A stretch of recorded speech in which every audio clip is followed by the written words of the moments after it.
감독님과 배우님의 입장 부탁드리겠습니다.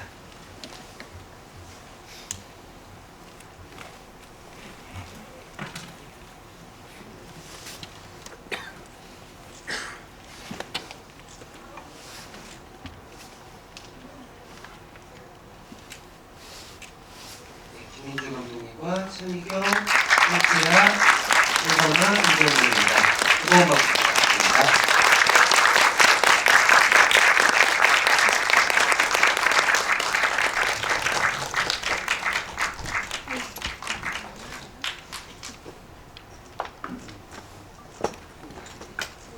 분 탑승하셨고요. 제가 조금 전에 말씀드린 것처럼 오늘 교태소 편지 개봉일입니다. 이렇게 전원이 총출동하는 지도인데요. 김혜주 감독님부터 고객분들에게 인사 한 말씀 부탁드릴게요. 네, 안녕하세요. 교태소 편지 쓰고 간 주연 김민주입니다. 반갑습니다. 차미경 배우님, 네, 안녕하세요. 엄마 화자역을 맡은 차미경입니다. 감사합니다. 한선아 배우님, 네, 안녕하세요. 해영 역의 한선아입니다. 반갑습니다. 한채아 배우님, 네, 안녕하세요. 혜진 역을 연기한 배우 한재아입니다. 반갑습니다. 네, 마지막으로 홍지연 배우님.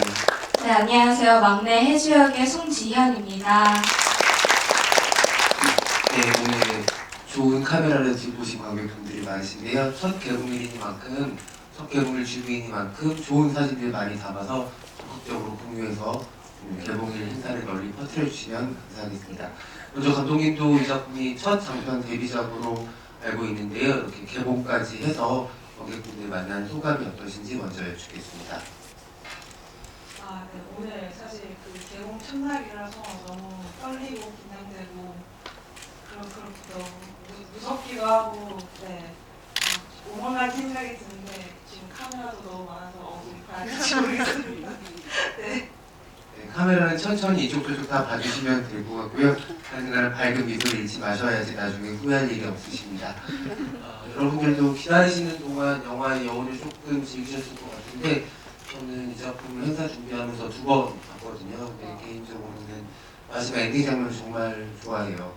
그 마지막 엔딩 장면이 이 영화에 마치 편지 봉투에 아주 예쁜 스티커 하나를 붙여주는 것처럼 마음을 아주 아름답게 만들어주는 장면이라고 생각을 하고요.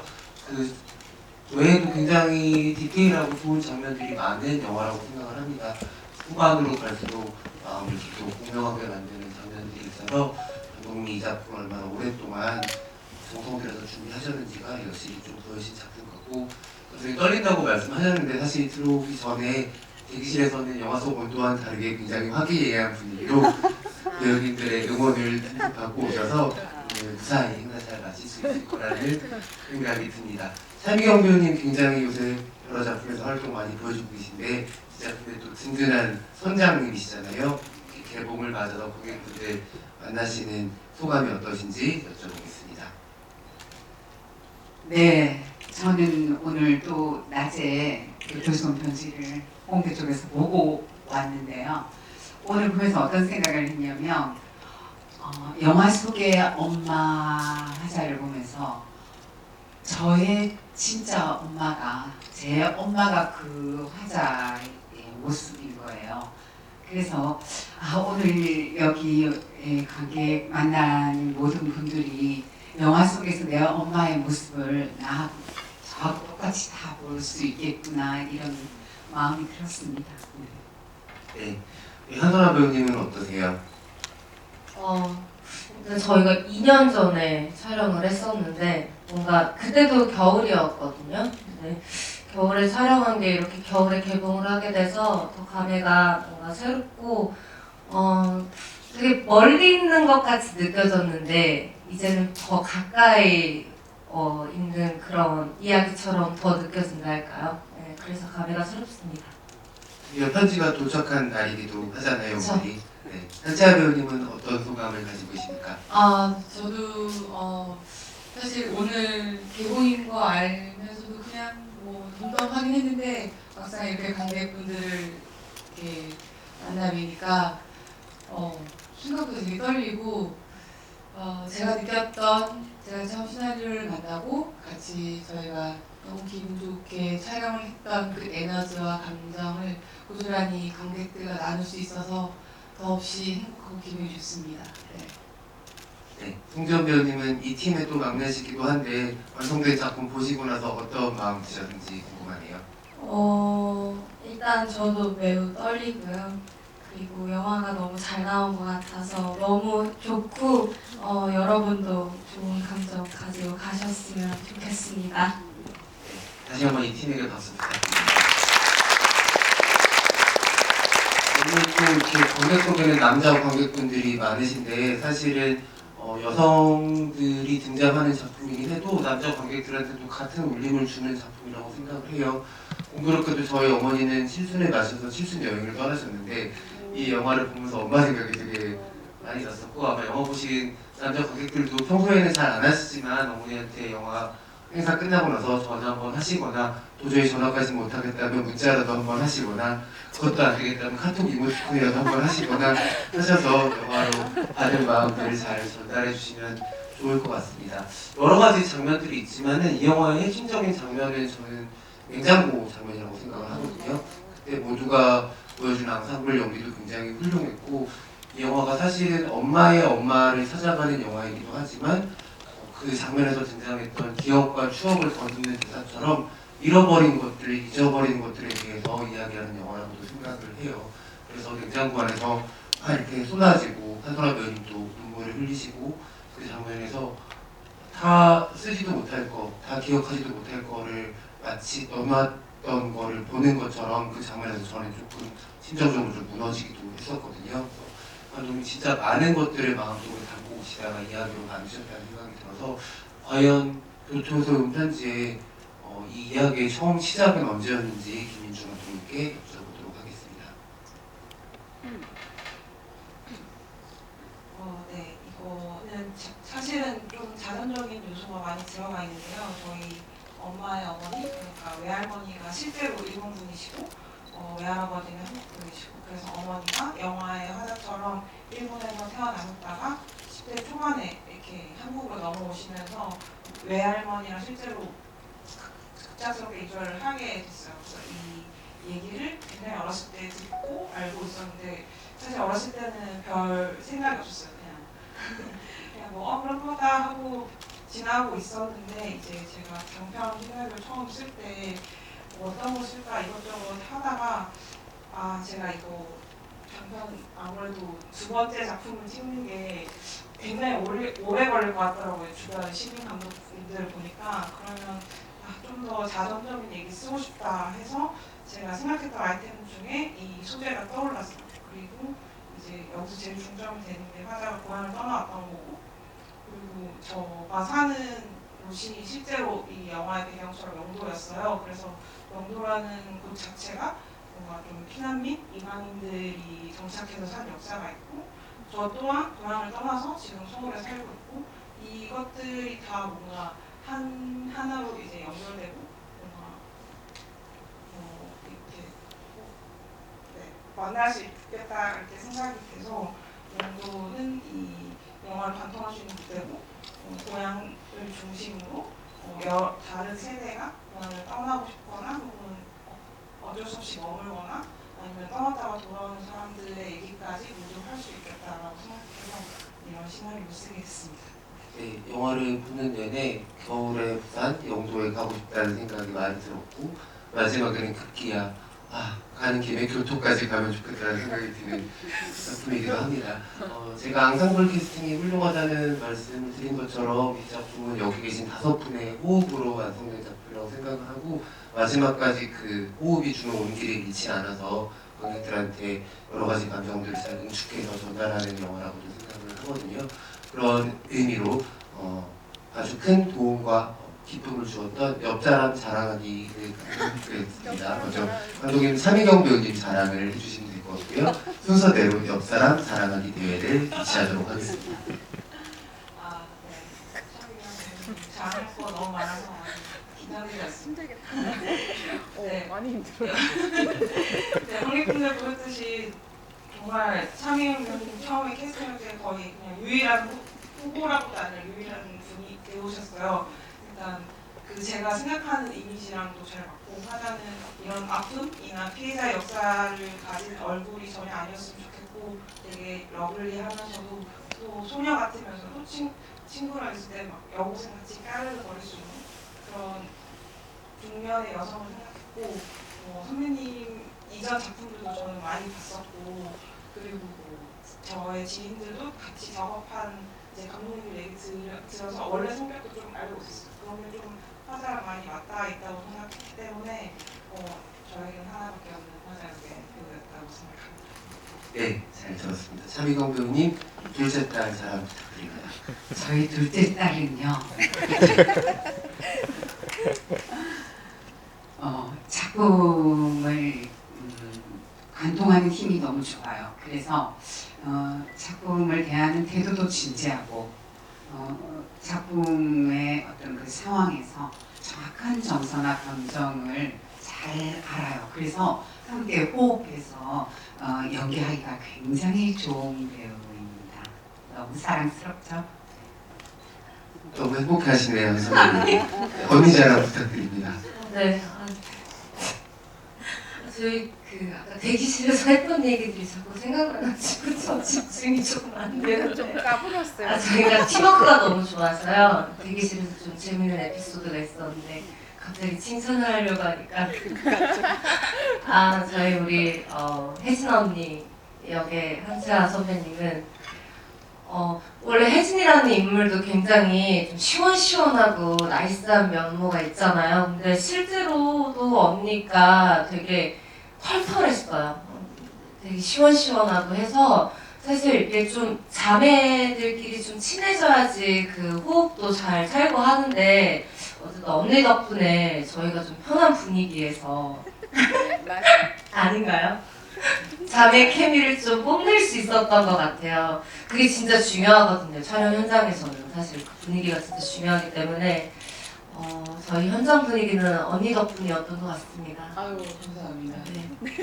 네, 그러면 우리 한채아 배우님은 막내 동생 자랑을 해주셔야 합니다. 네. 우리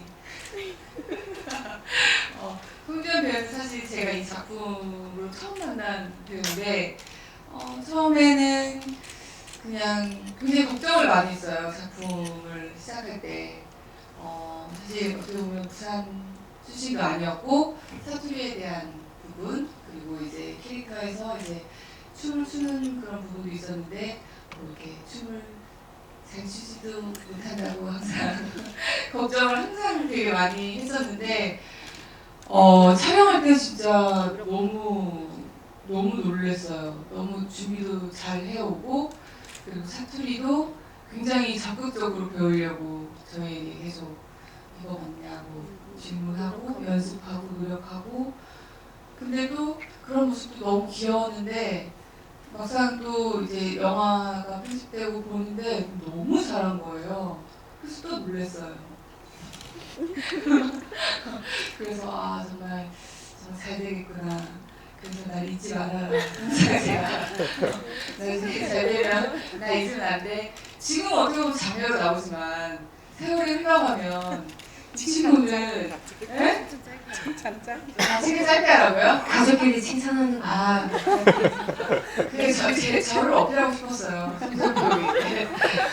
나중에 자매로 나올 수 있는 이 구도가 될까. 잊지 말라 약간 그런 식으로 하고 있는데 너무 사실 사랑스럽고 그렇지 않았나요? 막 이렇게 막 울고 막 그런 신도 있었는데 네. 너무 귀여웠어요. 네, 이승현 배우님 처음에서부터 아주 큰 칭찬 받으셨는데요. 감독님 칭찬 부탁드리겠습니다. 네, 감독님 현장에서도 너무 좋으셨고 디렉팅도 너무 좋았고 너무 따뜻한 분이었어서 저 선배님께서 말씀하신 것처럼 제가 걱정이 되게 많았어요. 근데 그걸 잘 너무 잘해서 뭘 반대로 단점 얘기할까요? 아닙니다. 연말이었으니까 따뜻하게 칭찬을 하는 걸로 하겠습니다. 감독이 안 된다고. 왜 해서 계속해. 네, 그래서 응원도 많이 해주시고 잘 이끌어주셔서 덕분에 이렇게 잘 마무리를 한 것 같아서 너무 감사한 마음이 크고요. 네. 감독님 지금 하트 날려주는데 좀 보셨어요? 아 역광이어가지고. 아, 죄송해요. 네. 안 보였던 거예요. 드디어 칭찬 릴레이가 마무리가 되었습니다.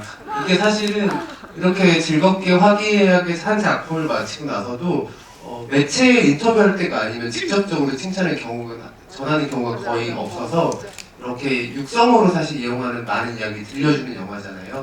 편지 안에 숨겨졌던 이야기들도 들려주는 영화고 어떻게 보면은 각자가 서로에게 용기를 내게 만드는 영화이기도 해서 칭찬 릴레이 시간을 가져보았고요. 한솔아 배우님께는 대기실에서 진행됐던 지금 분위기와는 사뭇 다른 즐거웠던 에피소드 이야기를 관객분들한테도 좀 공유해 주시면 좋을 것 같습니다. 제가 사실 그 옆에서 쪼그리고 앉아서 듣다가 에너지에 너무 기가 눌려가지고 이 팀은 영화랑 정말 다른 팀이구나라고 계속 생각을 하고 있었습니다. 미처 생각을 아니. 못하고 에피소드 여기가 그러니까 저희 촬영 현장에서 있었던 일이었는데 이제 영화 다 보셨겠지만 이제 그 오늘 선배님께서 한 번 더 보고 오셨다고 하셨잖아요 낮에. 근데 선배님이 먼저 이 얘기는 꺼내셨어요. 그 삼촌 나오는 장면 있죠? 그 술 약간 취하셔서 저를 붙잡고 막 얘기하시는 그 장면. 그 장면 찍을 때 제가 현장에서 웃음을 못 참느라 힘들었는데 한번 웃음이 터지면 잘 못 참아가지고 근데 선배님이 오늘 낮에 영화를 보고 그 장면만 보면 너만 생각나서 그 얘기를 먼저 하셨어요. 근데 그 얘기를 해도 돼요? 하지 마세요. 그냥 네, 그냥 현장이 즐거웠다. 웃겨서 우리가 좀 많이 웃었던 기억이 있어요. 안 돼요. 알겠습니다. 나중에 100만 관객 돌파하면은 네, 유튜브에서 풀어주시는 걸로 네. 하겠습니다. 아마 김유중 감독님도 첫 장편 작품이어서 쉽지 않았을 거고 사실은 자전적 이야기를 쓰고 연출한다는 것만큼 실제 현장에서 본인을 괴롭히는 일도 없거든요. 그냥 이 이야기를 다 해도 될까 이렇게 이야기하는 것들이 나중에 나한테 좀 내가 후회하는 일이 생기지 않을까라는 우려도 없지는 않으셨을 텐데 아마 이 배우님들과 함께 있어서 그런 우려들이 많이 불식되었을 것 같다는 생각이 들거든요. 감독님께 현장에서 배우님들과 함께 지냈던 경험들은 어떻게 지금 다음 작품할 힘으로 남아있는지도 궁금합니다. 이야기해 주시면 좋을 것 같아요. 네, 마이크를 좀 공유해 네. 주시면 아, 감사하겠습니다. 죄송합니다. 네. 맞아 정확히 그 자연적인 얘기를 하는 것에 대한 부담이 있었거든요. 그래서 시작은 이제 나를 좀 더 진심으로 이 작품을 대하고 싶다라는 생각으로 했는데 어쨌든 너무 내밀하고 좀 가족의 얘기까지 가져오니까 사실 힘든 지점도 많았어요. 그리고 뭔가 창작적으로 제가 부족한 건 아닐까라고도 생각했는데 근데 만드는 과정에서 배우님들 한 명 한 명 만나다 보니까 또 완전 다른 캐릭터가 되는 거예요. 그리고 제가 상상했던 것과 차미우 배우님 만날 때, 손아 배우님 만날 때, 최하 배우님 만날 때, 지영 배우 만날 때 다 정말 생각지도 못한 모먼트들을 많이 만들어내 주셔가지고 아 역시 영화는 이제 나 혼자만 생각으로 되는 게 아니라 배우분과 그리고 다른 스태프들과 함께 만들어서 전혀 다른 창작물이 되는 거구나라는 걸 정말 어렸을 때부터 듣고 배우고 자랐는데 진짜 뼈저리게 실감을 했고 그리고 이제 후반 작업하면서 후시 녹음을 몇 군데를 하게 되는데 그때 또 이제 현장에서의 소리가 또 최고인 줄 알았는데 또 후시 녹음하는 버전도 너무 좋은 경우도 이번에 많았어가지고 그런 경험들이 이제 배우와 얼마나 잘 협업하는 것이 이 영화의 퀄리티를 크게 좌우하는구나 많이 배웠던 것 같습니다. 아까 처음에 두 번째 작품 하는 데까지 오래 걸려서 그런 부분들이 좀 연대된다고 하셨는데 지금 받은 그 에너지들로 두 번째 작품도 빨리 들어가서 써주시고 연출해 주시면 좋을 것 같습니다. 우리 신인 감독 김민주 감독에게 박수 한번 부탁드립니다. 한희경 배우님께서 맡은 역할 이름이 화자잖아요. 네. 화자라는 거는 이야기를 또 풀어나가는 사람이기도 하고 마침내 화자가 이야기를 하게 되는 게 이 영화 속에서 굉장히 중요한 부분이기도 합니다. 그래서 영화 자체가 어떻게 보면은 아주 정교한 문학 작품처럼 느껴지는 부분들도 많거든요. 그래서 차민경 배우님 처음 시나리오 받으셨을 때도 되게 재미있게 읽으셨겠다 이런 생각도 들었어요. 처음 시나리오 읽으셨던 생각은 어떻게 되셨는지도 궁금합니다. 저는 그 작품을 처음 시나리오 읽었을 때 재밌다기보다는 이걸 어떻게 하지 이런 생각 되게 좀 부담이 엄청 많이 받던 게 일단은 일본 엄마고 일본에서 거의 10살까지 살았었잖아요. 그리고 엄마랑 생이별을 하고 이제 여기 와서 자식들을 키우면서 살 수밖에 없었는데 근데 그 9살, 10살 뭐 그 시기의 나이에 그 엄마에 대한 그리움이라는 건 이루 말할 수가 없었겠죠. 근데 그 아픔도 있지만 그 시절까지 살았다면 일본에서의 어떤 색채, 일본에서의 정서, 일본에서의 어떤 몸의 그 익숙한 기억들이, 몸의 기억들이 있을 텐데 그것이 지금 여기 이곳에서의 삶에서 완전히 없어지는 건 절대로 아니잖아요. 그러니까 그거조차를 가지고 와야 되고 또 역사적인 어떤 거에 그 족발이 내진 그 엄청난 피해 의식가 그게 그 시대적인 어떤 상황에서 그걸 또 가지고 계속 오는 트라우마와 어떤 생활에 그래서 자식은 또 키워 여기 시대에 또 맞춰야지. 그러니까 너무나도 복합적이고 너무나도 안 와서 와 이거 정말 힘들겠다. 그래서 대본을 들고 지리산으로 들어갔어요. 일찍. 그래서 저는 굉장히 힘든 작품이었어요.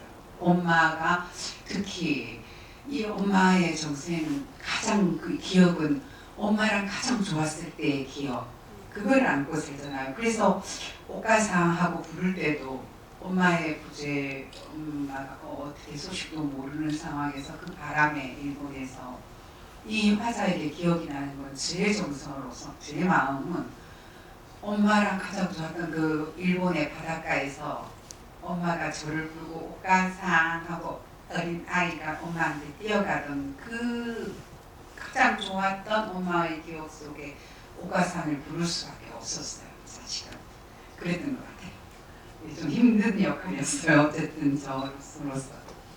하지만 정말로 마음을 지었고 도전하고 싶으셨기 때문에 지리산까지 가지 않으셨을까요? 왜냐면 그 역할이 역할이 그 일본의 어떤 그런 것까지 또 가지고 와야 되고 집중하지 않으면 너무 거짓말 같이 그렇게 돼버릴까봐 되게 역할에 좀 집중을 해야 됐었어요. 어떤 다른 모든 작품이 다 그렇지만 이 작품은 또 엄마가 일본인이라는 게 조금 가지고 오기까지 시간이 좀 많이 걸렸던 것 같아요. 네, 천경 배우님 그렇게 진지하고 진실하게 임해주신 덕분에 그 마지막 엔딩 장면 즈음에서 되게 폭발력이 굉장해지거든요. 정말 차곡차곡 쌓았던 빌드업이 교토 장면들에서 확 터지면서 관객들이 마음이 막 파도가 치는데 너무 관객의 한 사람으로서 깊은 감사를 드립니다. 네, 엄마랑 딸들의 이야기잖아요. 이 세 자매, 이 세 딸들은 놀라울 정도로 일과 사랑을 모두 동시에 해내는 사람들입니다. 개성은 너무 다르지만 아주 조금씩 연애 관계에 대해서도 영화에서 언급돼 있고 근데 후일담에서도 사실은 이 일과 사랑이 어떻게 지금 정리되고 있는지 정확하게 관객으로서 느끼기는 어렵거든요. 우리 세 배우님들 이 해로 시작하는 세 자매 어떻게 일과 사랑을 지금 성취하고 있다고 생각하시는지 배우님들의 이야기 좀 들어보고 싶습니다. 한선화 배우님이 가장 힘든 일과 사랑 사이에서 놓여 계셨던 것 같은데 중단하셨을까요? 저는 그래도 혜영이는 그 사랑보다 좀 일에 욕심이 더 있었던 인물이었던 것 같아요. 근데 그럴 때 있잖아요. 일도 풀리지 않고 사랑도 풀리지 않을 때. 그러니까 뭐든 다 풀리지 않는 어떤 시기가 있잖아요. 근데 그 시기를 잘 견뎌내면 저를 또 자기 자신을 성장시키는 좋은 시기가 되듯이 혜영이는 정말 그 기로에 서 있던 친구였던 것 같아요.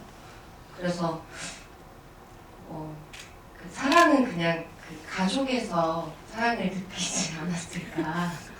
그 후에 뭐 다른 사랑이 왔을지는 모르겠지만 제가 영화 속의 혜영은 사랑보다 일? 네. 그 후반에 가면 사실은 화자가 엄청나게 글쓰기와 책 읽기를 좋아하는 사람이었다는 게 또 밝혀지잖아요. 그 부분들이 계속 혜영이 또 글을 쓸 수 있게 하는 동력이 되지 않았을까라고 또 생각이 들더라고요.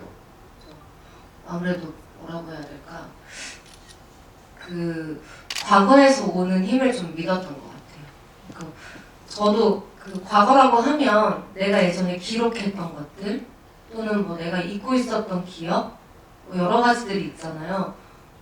예를 들면 저 같은 경우는 이제 제가 다음 작품을 하거나 그럴 때 이제 그 전에 어떻게 제가 공부했는지의 제 대본의 기록들을 보면서 차츰차츰 좀 찾아가는 방법이 있듯이 혜영이도 모든 걸 탈피하고 싶어서 부산으로 간 거였지만 이제 거기서 좀 엄마의 그런 어떤 기록들을 보면서 과거에서 오는 힘을 무의식적으로 믿고 있지 않았을까 그러면서 성장시키지 않았나. 네. 언젠가 혜영이가 쓴 소설이 꼭 나왔을 거라고 생각을 합니다. 네. 한채아 배우님은 어떠신가요? 어떻게 보면은 그중에서 네. 좀 약간 아까 털털하고 씩씩한 언니라고 말씀 주신 것만큼 되게 숨통을 틔워주는 역할이기도 해요. 그쵸. 근데 제가 생각한 혜지는 어떻게 보면 그렇게 보일 수도 있지만 항상 일탈하고 싶은, 벗어나고 싶은 뭔가 그런 거에 대한 갈증을 항상 가지고 있는 것 같아요. 그래서 이거를 표현하고 표출하지 못하고 반항하지 못하고 그냥 묵묵히 그 자리에서 그냥 버티고 있는, 그러다 보니까 사실 어디에 뭐 분출할 수도 없고 그게 쌓이다 보고 나이가 들다 보면 재미가 없고 삶이 너무 반복되는 일상, 내가 과연 이 일을 하고 싶어서 하는 건가, 이 사랑을 하고 싶어서 하는 건가, 약간 그런 거에 갈등이 계속 있다 보니까 항상 매 순간 일상이 즐겁지 않은 그런 인물이라고 생각했어요.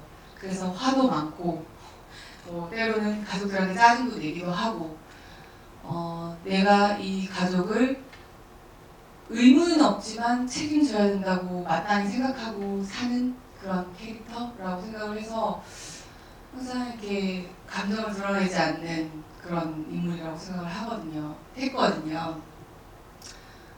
그러다가 조금씩 사실 별게 아닌데 제가 지금 이 환경 속에서 온도를 조금만 바꾸는 건 큰일이 아니고 어려운 게 아닌데 잠깐의 그런 일탈이라든지 그런 숨구멍을 트이는 어떤 캐릭터가 나타나면서, 인물이 나타나면서 그럴 수도 있다. 나도 어쩌면 숨을 쉴 수 있다. 행복할 수 있다. 이렇게 생각을 해서 이제 누구죠? 페트로에게 사랑일 페트로가 키즈인 줄 알았어. 순간 키즈는 뭔가요? 그 페트로에게 사랑에 빠졌다기보다 뭔가 나를 이렇게 이끌어주는 친구를 만났다고 생각을 해요. 네. 그러면서 좀 더 밝아지고 좋아지는 상황이 생기지 않았나 그렇게 생각합니다. 그러면 그 페트로인지 표토로인지 네. 그 분과는 지금 어떻게 지내고 있는 걸까요? 간간히 이제 그 친구는 배도 자주 타고 여기저기 그 혜진과 다른 삶을 사는 친구이기 때문에 같이 여행도 가고 여러 가지 다른 이렇게 나라나 그런 걸 보지 않았을까요? 경험도 많이 하고. 네. 네, 그 표토르가 우리 혜진이 숨통을 틔워주는 사람이 네네네. 되었네요. 네. 우리 송지현 배우님은 유일하게 이제 영도를 떠난 사람이 되었어요. 그렇죠? 네. 춤을 추고 있다는 건 우리가 너무 확인할 수 있었고 그 뱃속에서 맥주 먹던 오빠는 어떻게 되어 있는지 좀 궁금합니다.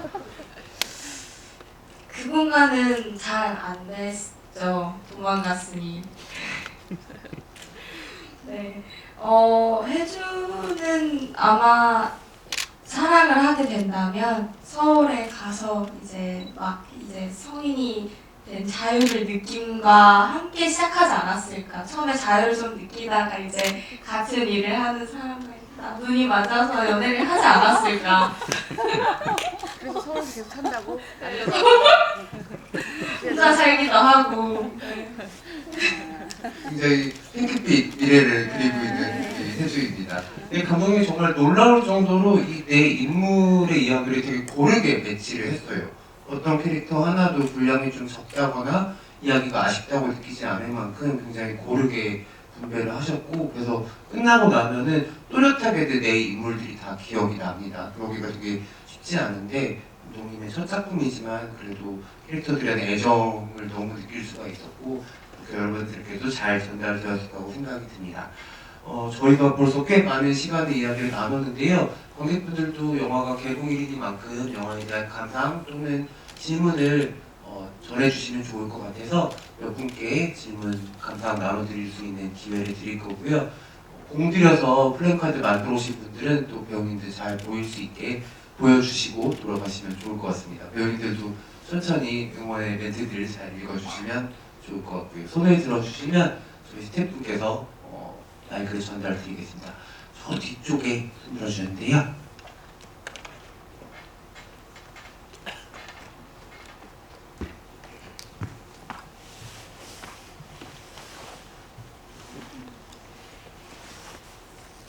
네, 안녕하세요. 그 영화 너무 재밌게 잘 봤고요. 이제 극 중에서 혜영이 이제 서울에서 오게 되면서 이제 뭐 나름의 상처나 아니면 좌절을 느끼고서 이제 영도에 돌아와서 생기는 일로 사건이 시작이 되는데, 제가 영화를 처음 봤을 때 느낀 부분은 이제 뭐 남자친구가 먼저 등단을 했다던가 그런 과정이 있었고, 그런 걸로 인해서 이제 뭐 직장도 때려치고서 와서 뭐 힐링을 하고 아니면 엄마와 대화를 하면서 영화가 계속 진행이 된다고 느꼈어요. 근데 그게 명확히는 나오지 않고 이제 몇 가지 단서로만 쭉 저희가 확인을 할 수가 있는데, 그런 부분에 있어서 작가님이 이제 감독님이 이걸 설정을 하신 좀 더 자세한 그 혜영의 과거나 그런 부분을 좀 알고 싶습니다. 네, 원래 혜영은 소설을 쓰고 싶어 했던 친구라서 그게 나오듯이 문창가를 집안의 반대에도 불구하고 진학을 했고, 그렇게 해서 글을 쓰는 그 친구들 모임 이런 데서 그 남자친구와 만나게 돼서 그 싸울 때 이제 나오는데 이제 같이 동거를 했다는 그런 설정이 있어서 같은 꿈을 꾸는 그런 이제 커플이었다가 이제 남자친구가 먼저 등장이 되고, 또 어쨌든 사실 이게 첫 장면에 좀 더 자세하게 나오는 씬이 있었는데 통으로 편집이 되긴 했는데 서울 장면이 있긴 했어요. 그래서 이제 남자친구가 막 수상해가지고 상 받고 이제 남자친구는 그걸로 인해서 더 잘 나가는데 혜영은 뭔가 직장에서도 일이 안 풀리고, 사실 이건 사이드잡으로 방송 작가 일을 하는 건데 좀 자존심을 상해하고 이런 장면들이 있었거든요. 그래서 그런 식의 관계라고 생각하시면 되고, 그래서 그냥 갑자기 이제 어느 날 갑자기 부산으로 아빠 제사를 핑계대고 내려온 거라서 남자친구에게 아무 말도 하지 않고 집에도 아무 말도 하지 않고 며칠 동안 핸드폰을 끄는 상태로 있을 있다가 처음 전화를 키는 순간 이제 영화에 나오는 장면 정도라고 생각하시면 될 것 같습니다. 네, 답이 되셨을 것 같고요. 또 다른 관객분 계실까요? 네, 이쪽에 계신데요. 네, 손을 좀 들고 계셔주시면 좋겠습니다.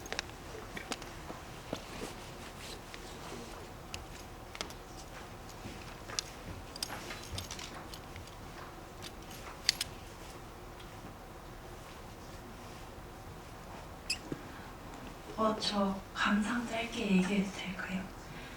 질문만. 네. 그 감독님께 여쭤보고 싶은데요. 세 자매의 그 분량이 되게 고르게 들어갔다고 저는 느꼈는데 다 각자의 개성이 너무 뚜렷해서 혹시 인물들의 직업을 고르게 된 계기가 있으신지 좀 궁금해가지고 네, 여쭤보고 싶습니다. 네, 사실 둘째 혜영이 저를 가장 사실 많이 수용한 캐릭터긴 하거든요. 그래서 저도 뭔가 영화라는 꿈을 혜영만큼 원대하지 않았지만 그래도 이제 그걸로 인해서 서울에 오게 됐고, 그래서 혜영도 뭔가 좀 그런 예술적인 뭔가 집을 떠나고 좀 허무맹랑해 보일 수 있는 그런 꿈을 찾는 사람이면 좋겠다라고 생각해서 이제 작가로서 생각했고, 이제 그 방송 작가라는 것과 그 엄마가 거짓말, PD라고 거짓말하고 이런 것들을 다 통합해서 이제 레이어를 쌓다 보니까 그 직업을 선택한 것 같고요. 혜진 같은 경우에는 그 일찍 가장이 됐고 빠르게 이 친구가 일을 시작해서 오랫동안 좀 프로페셔널하게 할 수 있는 그런 혜진이 막 그렇게 학력을 쌓을 시간도 없었고 빠르게 뭔가를 할 수 있는 게 이제 영업직이라고 생각했어요. 그래서 나이도 지금 설정한 거에서 30대 후반 정도인데 이제 그랬을 때 한 가정을 그래도 먹고 살릴 만한 걸 생각했을 때 그런 브랜드 매장의 그런 매니저 정도를 생각해서 거기를 선택했던 것이고, 그리고 화자 같은 경우에도 뭔가 특별한 전문적인 기술이 있다기보다는 그런 원래 자기가 했던 거 사실 막 화자가 도전적이거나 그런 건 아니라서 할 수 있는 게 집안일이나 음식 같은 거라서 관련된 그런 도시락 카페에서 일을 하는 설정을 생각했고, 해주 같은 경우는 여기서 가장 서울 가고 싶고 고향을 떠나고 싶은데 이제 해영보다 더 어른들을 보기 얼토당토 하고 또 좀 더 훨씬 동적이고 에너지가 넘치는 그런 꿈을 가졌으면 좋겠다라고 생각해서 춤을 추고 싶어하는 친구로 설정하였습니다. 네, 그 아래쪽에도 손들어줄 분이 계셨던 것 같은데요. 네, 그쪽에.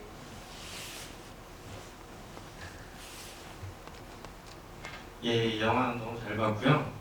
영화를 보다 보니까 고레하다 감독의 바닷마을 다이어리가 생각이 나더라고요. 그 이제 바다를 배경으로 해서 네 자매가 나오는 영화인데, 이것도 부산을 배경으로 해서 어머니와 세 자매인데 뭔가 비슷한 어떤 느낌을 받았어요. 바닷마을에서 아야사 하루카가 아버님인데 한시아 배우하고 또 성격이 비슷한 것 같고, 나가사와 마사미도 우리 한선화 배우님하고 연결이 되는 것 같고, 처음에 이렇게 감독님 나오시는데 저는 배우인 줄 알았어요. 카오님하고 많이 닮으셨더라고요. 그리고 우리 막내분은 히로세 스즈하고 많이 닮았고, 그래서 이게 너무 겹친다. 그래가지고 너무 좋았고, 근데 그게 이제 특히 우리나라 부산을 배경으로 해서, 그리고 또 사투리를 쓰니까 한국적이어서 너무 좋다. 그리고 그 좋았던 부분이 그 화를 내는 부분. 우리 한선화 배우님이 병원을 나오면서 어머니한테 화를 내는 장면. 그리고 우리 한치아 배우님이 동생인 한선화 배우한테 화를 내는 장면. 이 장면의 에너지가 너무 좋았어요. 그 팽팽한 긴장감. 그래가지고 너무 좋게 봤고, 마지막에 어머님께서 오카와상이라고 외칠 때는 러브레터에서 오게키 데스가 그 장면이 겹쳐 보이는 거예요. 그래서 혹시 감독님이 그런 부분을 좀 염두에 두신 게 있으실까 좀 궁금하더라고요.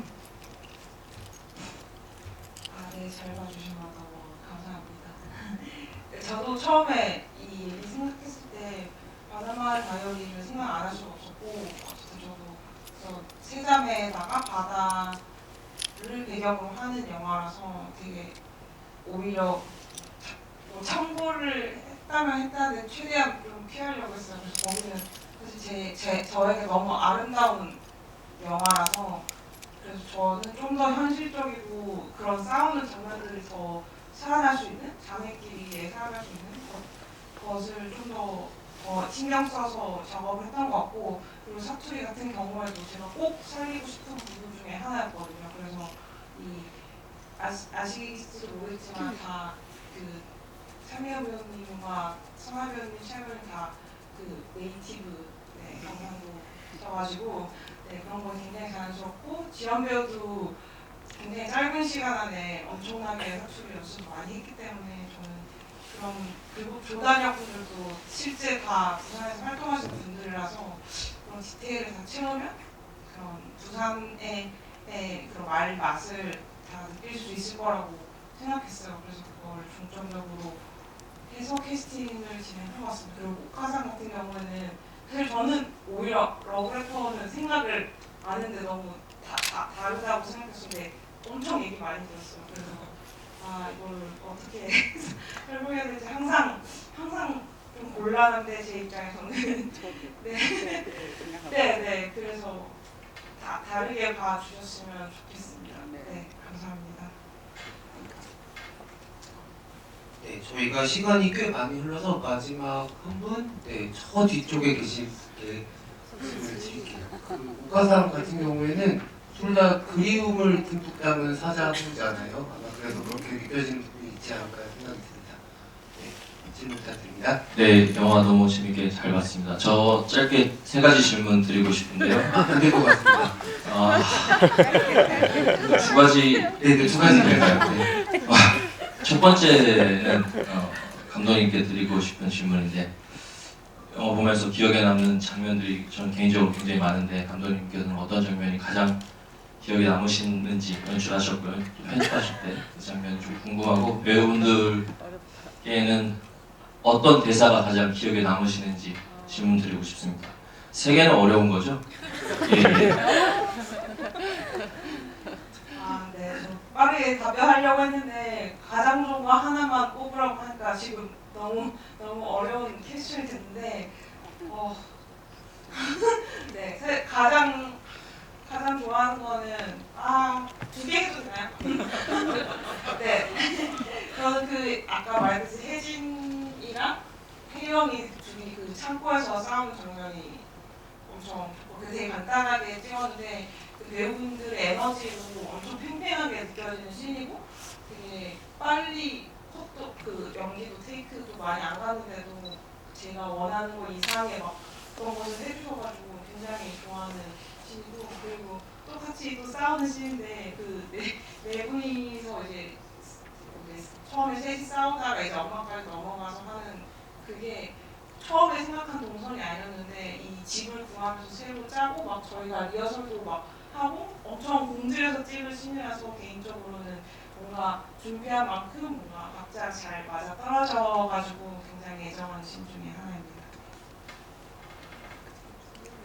네. 좋아하는 대사 배우인데 네네, 저는 그 기억은 만질 수가 없잖아. 이 말에서 엄마가 그렇게 물건을 집착하고 그런 것도 있지만 그 교토에 가고 싶다라고 말하는 그 장면이 제일 가슴이 저리죠. 왜냐면 왜 우리 엄마들은 그렇게 지금 기억을 잃어가는 엄마를 보러 오라고는 편지를 받고도 갈 수 없고 그거를 자식들을 말하지 못했는지, 이 화자뿐만 아니라 우리 엄마들은 자식들의 삶 속에서만 존재하는 사람이지 자기의 얘기를 그렇게 하기가 힘들었던 교토에 가고 싶다. 네, 한사람 배우님. 저도 근데 기억은 만질 수가 없잖아. 대사를 너무 좋아하는 대사여가지고 그 냉장고 씬에서 엄마랑 다투잖아요. 혜영이가 왜 이런 거 먹지도 않는데 이렇게 넣어둬서 어쩌냐고. 그 대사랑 그 뒤에 어머님 말씀하신 대사랑 제일 좋아하는 대사거든요. 실제 저도 뭔가 이렇게 좀 잘 못 버려요. 근데 말씀하신 것처럼 추억이든 기억은 만질 수는 없잖아요.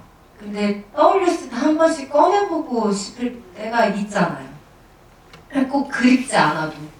그래서 전 좀 잘 못 버리는데 그게 되게 공감이 됐고, 그리고 그 엄마랑 병원 갔다가 나오면서 뒤에서 혜영아라고 부르는 유독 그 대사가 그때 그 대사가 좋았던 것 같습니다.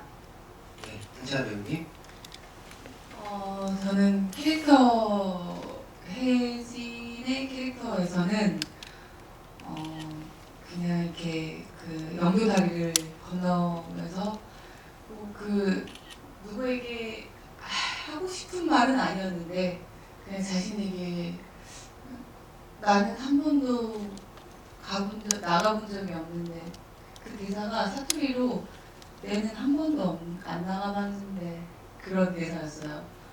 그 대사가 어쨌든 잠깐이지만 아빠에 대한 그리움 그런 거, 아빠가 항상 배 타고 나가서 들어올 때 되게 맛있는 사탕이라든지 되게 희귀한 물건 이런 걸 사오면서 항상 아빠를 기다렸을 테고, 근데 지금은 아빠가 없고 그리고 지금 현실에 좀 뭔가 헛헛하고 어떤 거에 갈증이 있는데 그냥 자기도 모르게 나온 말 내는 한 번도 못 나가봤는데 그 말이 찍을 때도 되게 좋았고 시나리오 봤을 때도 좋았고 그리고 제가 영화를 봤을 때도 혜진의 그 마음이 제일 잘 나오는 것 같아서 좋더라고요.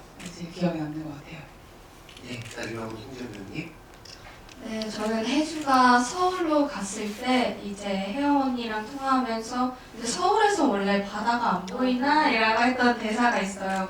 근데 그 대사가 참 혜주스럽더라고요. 혜주가 참 할 법한 말이다 라고 생각해서 저는 되게 기억에 남는 대사인 것 같습니다. 저는 개인적으로는 그 대사 들으면서 지금 성인인데 큰일이다 이런 생각을 하고 살고 친구니까 생각이 들어서 과연 서울에 오는 친구가 잘 지낼 수 있을까라는 걱정이 살짝 되기도 했었습니다. 이야기를 즐겁게 또 나누다 보니까 신기한 게 시간이 지날수록 배우님들이 각자의 캐릭터를 좀 동화되는 느낌이 있는 것 같아요. 처음 이야기 시작할 때랑 좀 다르게 이야기 마지막을 갈수록 그런 느낌들이 들어서 아마 여러분들도 잘 전달하셨을 거라고 생각을 하고요. 감독님과 배우님들이 정성스럽게 정말 손편지 릴레이를 한 것처럼 만들어진 영화라고 생각을 하고 겨울에 찍었던 영화가 또 겨울에 개봉한 경우도 그렇게 많지는 않습니다. 근데 이 영화가 주는 정서들을 또 부산 영도는 또 부산에서 되게 특이한 지역이잖아요. 완전한 바닷가 마을이라고 할 수도 없고 그리고 어떻게 보면 부산이 한국의 산토린이라고 부르는 지역이기도 하지만 감독이 말씀하신 것처럼 정말 많은 역사들을 담고 있는 공간이기도 하니까 기회가 또 되신다면 올겨울에 부산 가시는 분들 이 영화를 좀 더듬더듬 느끼시면 좋을 것 같다는 생각이 듭니다. 개봉일 관객과 대화 이렇게 참석해주신 관객분들 너무 감사드리고요. 마지막으로 배우님들과 감독님의 인사 말씀 짧게 한마디 전해주시면 감사하겠습니다. 막내 송지연 배우님부터 하겠습니다. 네. 이렇게 영화 관람하러 먼 길 와주셔서 너무 감사드리고요. 즐거운 관람과 즐거운 대화였길 바랍니다. 네, 감사합니다. 네, 정말 오늘 날씨 뚫리고 그랬는데 이렇게 귀한 시간 내서 저희 영화 찾아서 관람해 주셔서 너무 감사드리고요. 정말 말씀하셨다시피 저희가 정말 한신 한신 정말 정성을 다해서 정말 열심히 이어나간 작품이에요. 많이 이제 공감하고 많은 저희와 함께 정서를 같이 나눌 수 있어서 너무 좋고요. 저희 영화 더 많은 사람들이 볼 수 있게 홍보 많이 해주시면 감사하겠습니다. 와주셔서 감사합니다. 네, 이렇게 개봉일에 이렇게 저희 영화 찾아주셔서 너무 감사드리고요. 저희 영화 일과 사랑 가족 얘기잖아요. 멀리 있는 이야기가 아니니까 좀 따뜻하게 잘 보셨으면 그냥 주변 분들한테 추천해주세요. 이거 책 한 권 읽는다 생각하시고 가시면 정말 좋은 영화라고 생각합니다. 왜냐면 제가 출연해서가 아니라 그냥 영화가 너무 좋아서요. 많은 분들이 봐주셨으면 좋겠어요. 감사합니다. 네, 우리의 이야기 속에만 엄마가 있었던 게 아니고 엄마도 소녀였고 딸이었고 여자였고 그래서 이 영화를 통해서 엄마의 이야기, 엄마를 좀 더 이해하고 엄마를 좀 더 살펴보고 엄마를 좀 더 사랑할 수 있는 그런 날들이 되기를 바랍니다. 영화 많이 홍보해 주시고 사랑해 주세요. 감사합니다. 처음에 너무 긴장되고 무섭다고 했는데 개봉날 이렇게 많은 분들 응원 받아주셔서 너무 감사하고요. 제 영화 만들었을 때 관객분들이 이거 보고 어렸을 때 그 추억이나 자신만의 고향 혹은 가족들을 떠올리면서 좀 따뜻한 에너지 받아갔으면 좋겠다 그게 다였거든요. 그래서 오늘 돌아가시는 길 따뜻하고 잠도 잘 자셨으면 좋겠습니다. 홍보 많이 해주세요. 감사합니다. 네, 감사합니다. 제가 처음에 말씀드렸던 것처럼 영화 끝나고 돌아가신 길에 우리 모두의 엄마에게 한 번씩 연락하시면 좋을 것 같고 조금 더 마음을 쓰신다면 엄마한테 또 극도에서 편지 영화 티켓 한 장 예매되는 패스도 받아주시면 좋을 것 같습니다. 오늘 함께 해주셔서 감사합니다.